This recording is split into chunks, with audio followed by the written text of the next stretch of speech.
আপনারা এই যে যে বড় মাছের ঘেরটা দেখলেন, ঠিক তার পাশেই আরেকটি মাছের ঘের আছে। চলুন আমি আপনাদেরকে সেই মাছের ঘেরটি দেখানোর চেষ্টা করছি। এই যে আপনারা দেখতে পাচ্ছেন যে নীল, যে আপনার বেড়া বা নীল যে কাপড় দিয়ে এই চারিপাশটা ঘেরা, এটাও একটি মূলত মাছের ক্ষেত। এইখানে আপনার যে তেলাপিয়ার চাষ সেটা করা হয়েছে। এই এ তো ভেঙে গেল আব্দুল, এ তো ভেঙে যাবে রে ভাই। এই কি ভাই পড়েন না, ভাই পড়েন না। আরে আমি তো পড়ে যাচ্ছিলাম। সাবধান সাবধান, ঠিক আছে।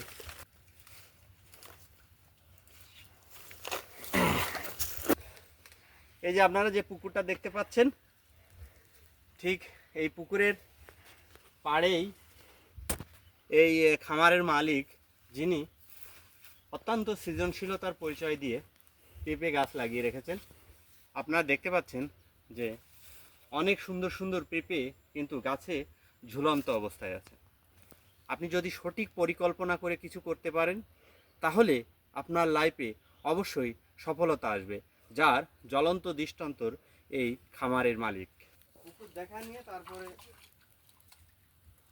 তুই ভিডিও করবি। যে আপনারা এই যে আমার সামনে যে 7 বিঘা জমির উপর যে খামারটি দেখতে পাচ্ছেন, এই খামারে অনেক সময় পানির স্বল্পতায় ভোগে। যাতে এই খামারে সর্বক্ষণিক পানির সরবরাহ নিশ্চিত করা যায়, তার লক্ষ্যেই এই যে আপনারা একটা মেশিন দেখতে পাচ্ছেন। মূলত এই মেশিনটা দিয়েই এখানে পানি উত্তোলন করা হয় এবং সেই পানিটা এই খামারে সরবরাহ করা হয়। এই খামারের পাশেই আপনারা অনেকগুলো লেবু গাছ দেখতে পাবেন। যে লেবু গাছগুলো এই খামারের যে পাড়গুলোকে, লেবু গাছের শিকড় এই খামারের পাড়গুলোকে শক্ত করে রেখেছে। আপনারা দেখতে পাচ্ছেন যে অলরেডি অনেক লেবু ধরেছে।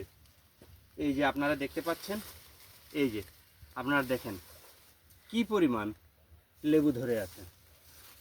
এই যে দেখতে পাচ্ছেন, এই যে খামারের পাশেই সুন্দর হাইব্রিড জাতের নারকেল গাছ লাগানো হয়েছে এবং নারকেল গাছগুলো দেখতেও অনেকটা সুন্দর লাগছে। এই যে আপনারা দেখতে পাচ্ছেন নারকেল গাছের পাতাগুলো কতটা সতেজ এবং সবুজ প্রকৃতি সমৃদ্ধ। এই খামারের চারিপাশে এরকম হাজারো নারকেল গাছ লাগা হয়েছে। এই যে আপনারা দেখতে পাচ্ছেন কলা গাছ। আমার তো মনে হয় যে প্রতি বছর এই খামারের যে মালিক যে পরিমাণ কলা বিক্রি করেন, সত্যি সেটা অকল্পনীয়। এই যে আপনারা দেখতে পাচ্ছেন যে আরও কি সুন্দর পেঁপে গাছ। খামারের চারপাশে যে পরিমাণ পেঁপে আছে, উনি প্রতি বছর আমার তো মনে হয় এই পেঁপে বিক্রি করেই 2 থেকে 3 লক্ষ টাকা উনি এই পেঁপের টাকায় আয় করেন। সত্যি মুখটুক সত্যি ঘেমে গেছে, আর পুরা শরীর তো আপনার ভিজা। এই ভিজা শরীর নিয়ে যে আপনারা দেখতে পাচ্ছেন একটা নিম গাছ, এই নিম গাছের পাশে এসে দাঁড়ালাম। দক্ষিণা হাওয়া বইছে, আপনারা দেখতে পাচ্ছেন কি সুন্দর বাতাস। এই যে যে কলা গাছগুলো নড়ছে, সুন্দরভাবে দুলছে, এই বাতাসের কারণেই দুলছে। আমরা এই নিম গাছটায় এসে দাঁড়ালাম। এই পুকুরের পাড়েই নিম গাছটা। এই জায়গাটা সত্যি অসাধারণ।